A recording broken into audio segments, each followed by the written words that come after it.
The Nashimoto Files. The Love Bubble Spell. Reed was the name of my love guru, or coach as I say today. Reed could talk any female right out of her clothing and into his wiles. Reed was witty, disciplined, and devoted to his craft. And before, during, and after he played with the females, they loved him. His love skills were honed to an art.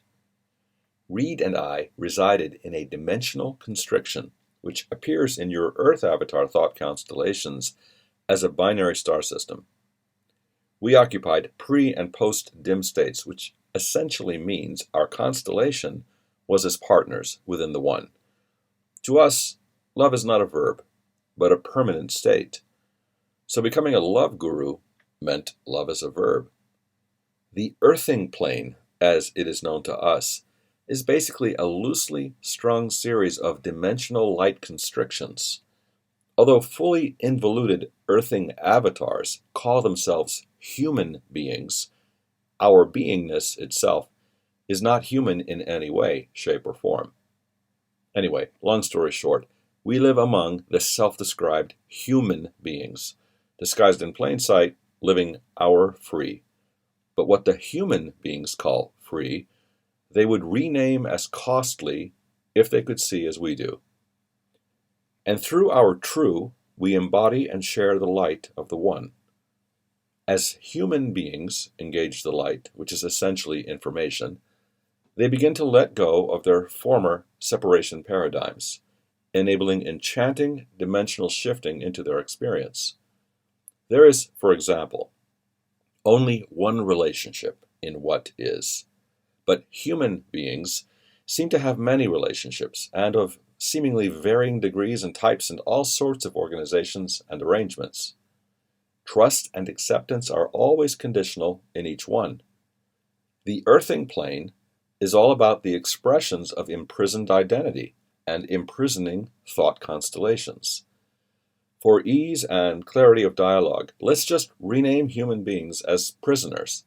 Essentially ideas that occupy special subjective reality prison cells of their own individual design. And each individual frees themselves back into the one, but while this freeing is super enchanting, it is not brought about by their individual design, but by merely their acquiescence to the one's communication, to the will of the one.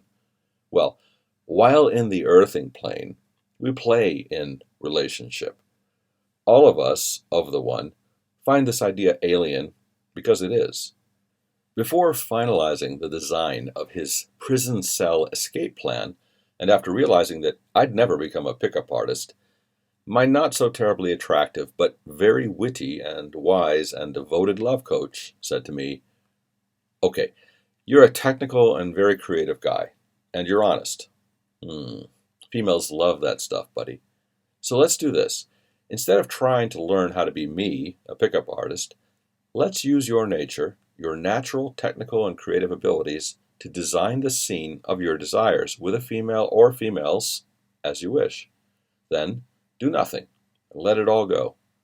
For you, it'll be there without any requirement to learn how to be but what you are, meaning she'll be perfect for you as you are truly you."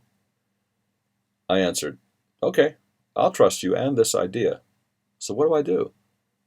"So, go to that room and define super female, your fantasy companion. Describe her in detail," he proclaimed. "What kind of detail?" I asked. "Let your imagination be free here. Any detail you desire, write it down," he answered. I went to the room and I began writing. I was quite surprised by how detailed I could be. I made the exercise fun. I encapsulated each attribute of super female in a love bubble, casting an additional spell on my effort. After about 15 minutes, I exited the room feeling very satisfied. The love coach looked up from his laptop. I then said to him, "Can I read you what I wrote?" He replied, "Sure, let's hear it." Reading it took about 1 minute. 1 year later, I met her.